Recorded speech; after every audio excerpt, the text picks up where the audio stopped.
Hi everyone, my name is Jason. My name is Lorraine. And this is the Sow the Land podcast. And this podcast is actually the episode 15. And we haven't done a podcast in, I think it's been a couple months. I know. We've been getting people contacting us, hey, when's the next podcast? But for us, it's really just trying to find the time. Yeah, to sit down and talk about a topic. Yeah, we're trying to think about topics and what we could talk about to, instead of just up here, we're just up here and just like feel like we're rambling. Yeah. We like to come up with a topic and hopefully share that with you guys. But if this is your first time listening, we are also videoing these podcasts and putting them on our Sow the Land YouTube channel. And so you could watch this podcast if you prefer, or if you're on your way to work, or if you're in the garden, if you're in the house, you can also listen to these podcasts. But today's topic is going to be prepping our homestead for the wintertime. And we're going to be talking about things that we do in order to prepare our homestead. But before we jump into that topic, I do want to say, for those of you who are just joining us, maybe this topic is interesting to you and you just happen to click on it and you don't really know our story, I just want to share with you a little bit about us. We moved from the city in California and we moved to the mountains here in Western North Carolina to Homestead. And that was about 3.5 years ago, almost coming up on 4 years in April. Yeah. And we have a small 1.5 acre homestead, and we are just doing what we can with what we have, and very slow process, but we're enjoying every minute of it. Oh yeah, we're making it work and just learning. As we're learning, we're also sharing that process on our YouTube channel, and also you can find us on Instagram at Sow the Land. Right. We have a couple egg layers and some ducks, but mostly in the summertime we raise pastured meat birds for ourselves and a little bit to share, to sell off to some of our friends and neighbors. Okay, so that brings us back around to our topic and how we prepare our small 1.5 acre homestead for the winter time. Now, we are not originally from North Carolina, where it snows and we have 4 seasons here. We're from Southern California, where it's always hot and to see snow is pretty rare. So our first winter here, we were kind of scrambling around like, oh, it's gonna be so much fun to see snow and play in the snow and sled down the hill. But then we were like, oh wait, we have to live in it. So that's a whole different story. Yeah, I think we kind of freaked out when we had, when we actually had snow falling on us outside. We're like, hey, it's snowing, oh my gosh, because we'd never had that happen to us before. And so I remember rushing out there that first winter, and we just stood there and we tried. I felt like, I don't know, like we weren't prepared at all, like something was going to happen, but it was just snow falling on us. I think what was the shocker was when we woke up one morning and our pipes froze. Yes. We were not prepared for that. Yeah, so we're in a single wide mobile home, and the pipes freeze in here, which I didn't know. We didn't know they could do that. No experience with freezing pipes, but we started to get frozen pipes. And so one thing that I've learned over the years is how do you combat frozen pipes, specifically in a mobile home. And one of the ways that we do it is heat tape. I think the first thing that we tried though was a blow dryer. Like when we first experienced frozen pipes, we went down there with a blow dryer and a space heater. So we tried. Yeah, and actually it worked. A space heater trick works. I don't, it's not. They say it's it's not very safe, so you kind of have to watch it. But I stuck a space heater down there after we had that frozen pipes, and slowly the pipes unfroze, and none of them burst. I have not had a bursted pipe yet. But yeah, space heater. I went down there with a blow dryer before. I went down there with a heat gun. Yeah. And just figuring out like, okay, how can we prevent this? And then I think one of our YouTube subscribers, or actually a number of our YouTube subscribers, mentioned heat tape, and I never heard of heat tape before. Right. And so we wanted to be prepared for the next upcoming year so this didn't happen to us again. Yeah, because it happened to us a few times throughout the year when we had frozen pipes. But then after I wrapped heat tape down in the pipes of where I felt like was a good area, as far as, because we're on a well, so kind of where the pipes come up from the house, I've just wrapped it in this heat tape, which is it's a censored, like almost looks like an extension cord where you plug it in, and conveniently the mobile homes have an actual plug underneath the house. Probably because they knew. I think specifically for heat tape. So it's nice. So you just plug it in, and then if the temperature gets below a certain temp, then the heat tape kicks on, and it just warms up the pipes a little bit. It's not like a major doesn't get hot or anything, but it just warms it up just enough so it does not freeze. And ever since then, we have not had that trouble.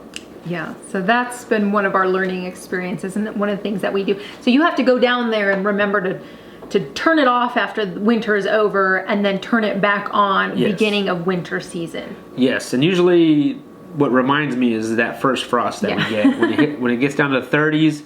Then it kind of reminds me like, oh wait, did I turn on the heat tape? But yes, so I just leave the heat tape wrapped on the pipes, and then I just plug it in or unplug it when the summer comes and we don't need it anymore. So how about you? What do you do as far as, do you do anything special with cooking or anything that you do here in the house? When the wintertime comes? Yeah.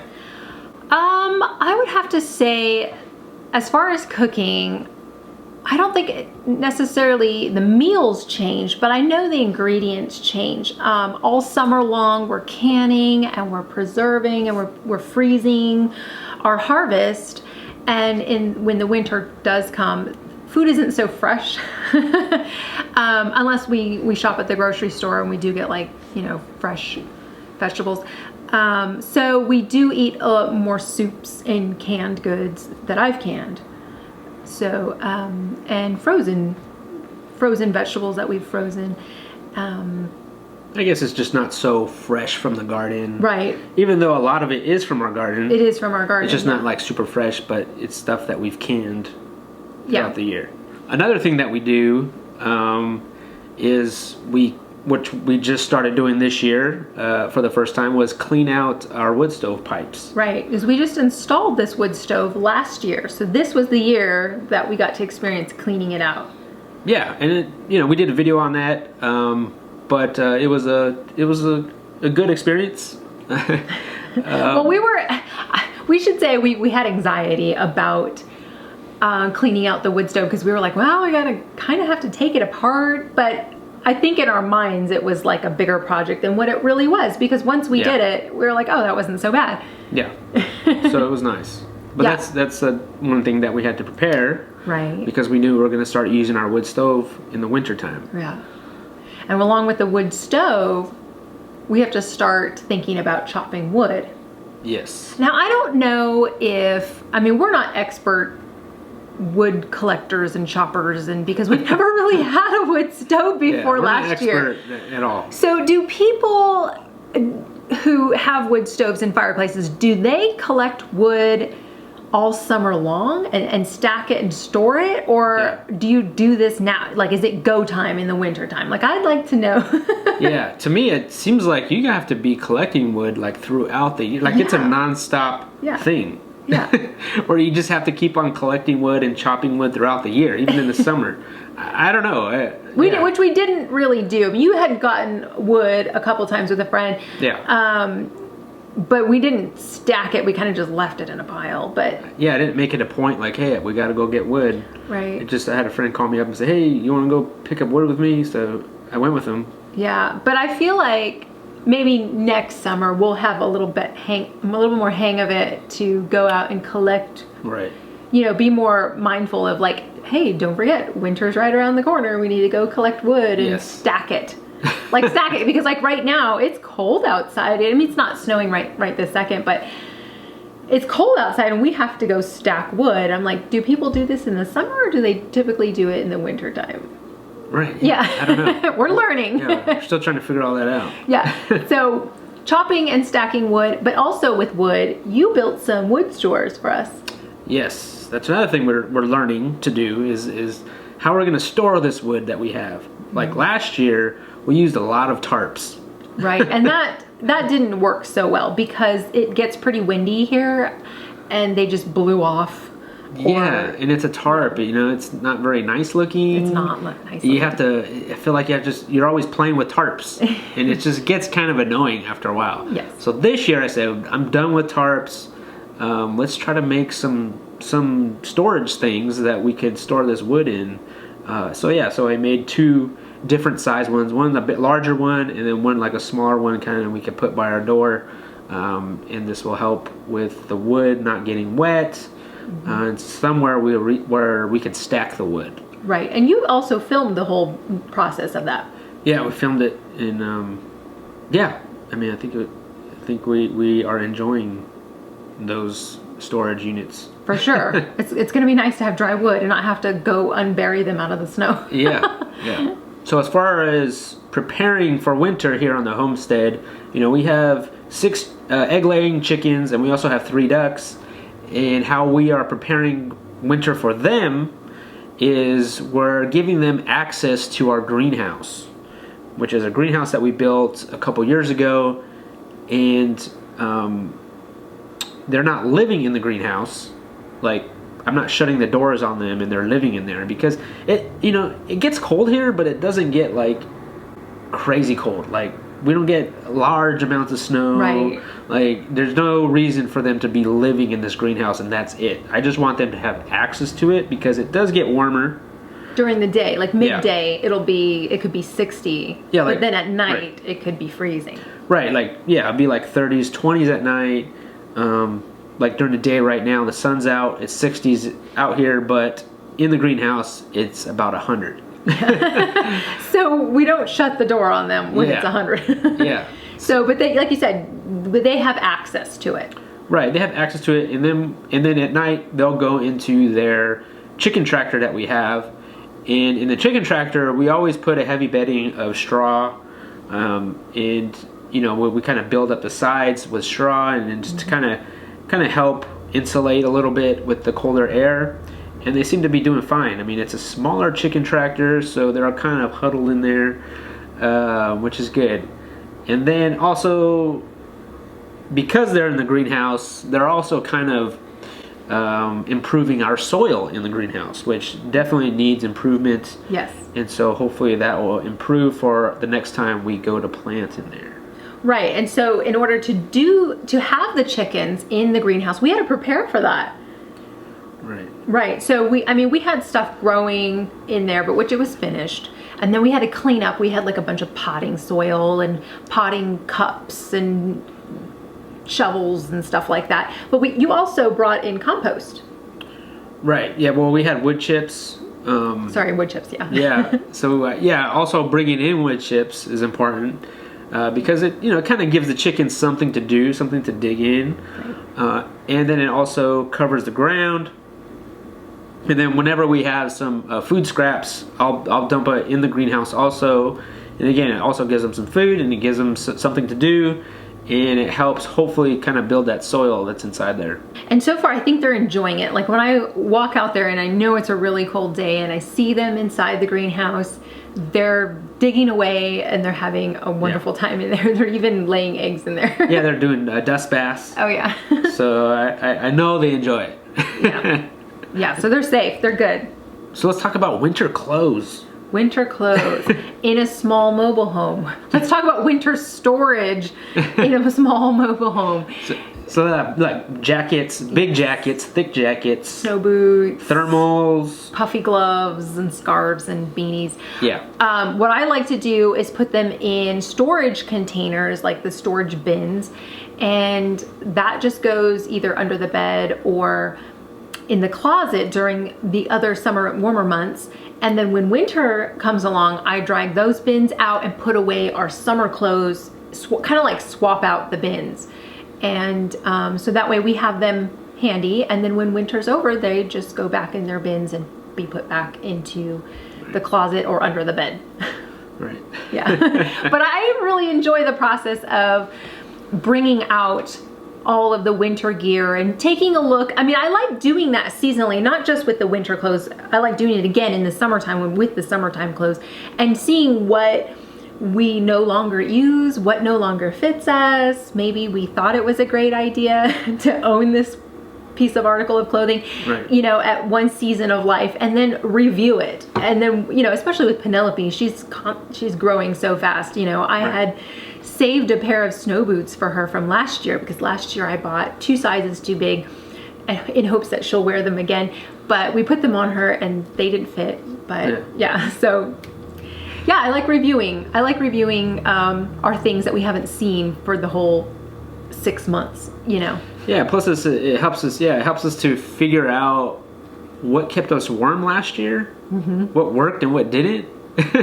Because that's a whole other thing to learn. That is a whole other thing to learn. Okay, coming from Southern California, we never owned base layers. Like that's a thing out here, and we didn't know about base layers, and so we're just barely figuring it out. Like, oh, is that how people stay warm? Is like you have base layers on.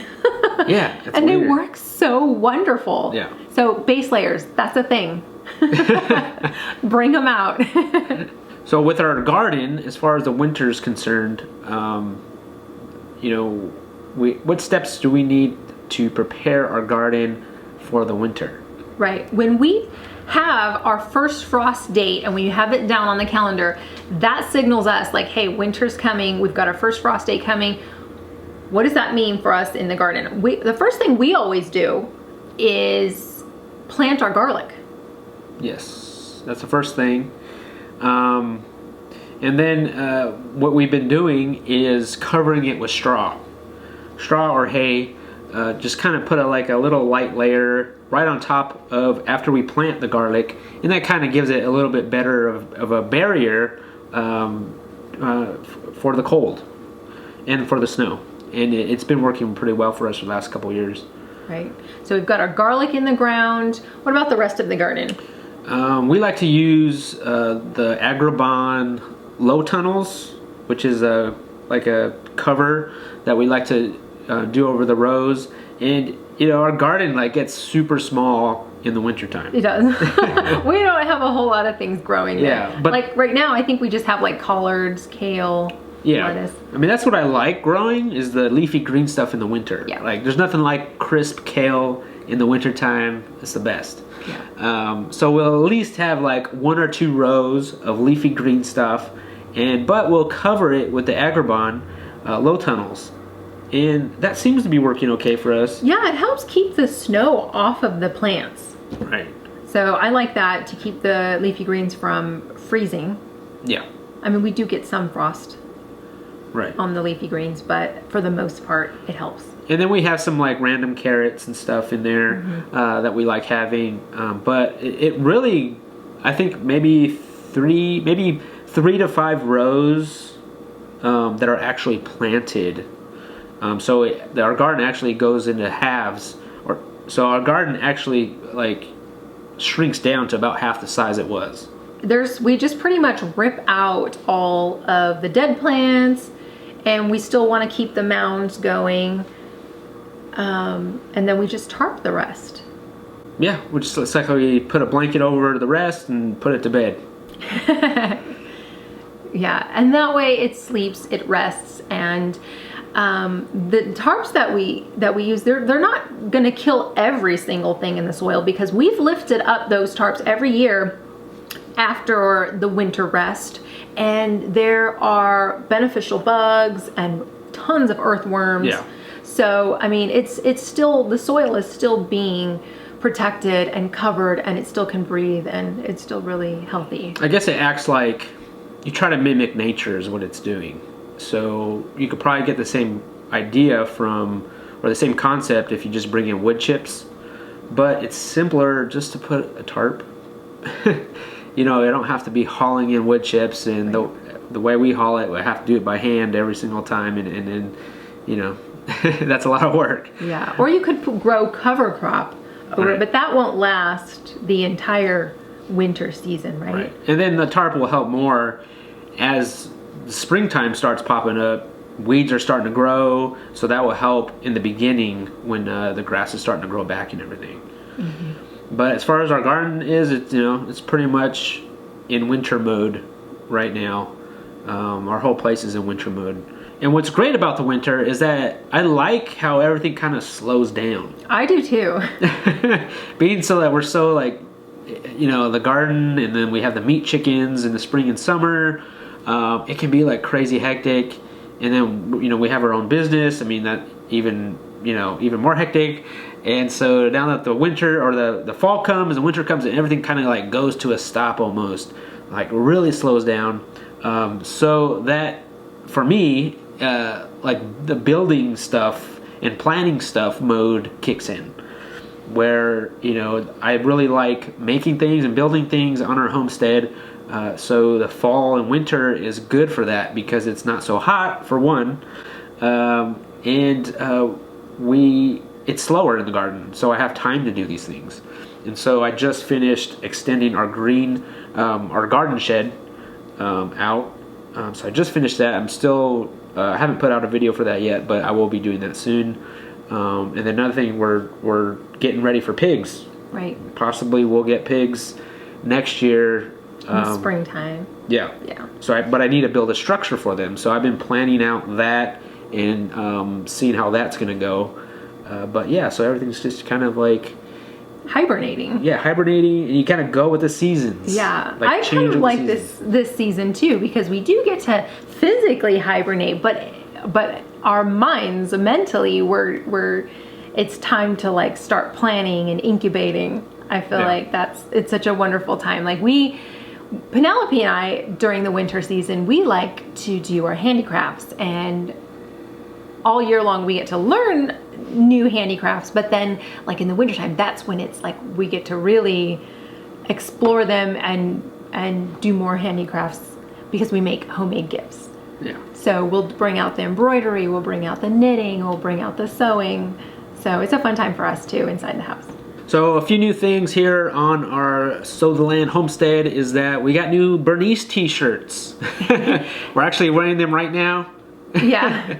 And they also come in long sleeve, which I think I might have to get a long sleeve one because it's getting cold. Yeah, they come in a baseball style t-shirt and then a long sleeve t-shirt.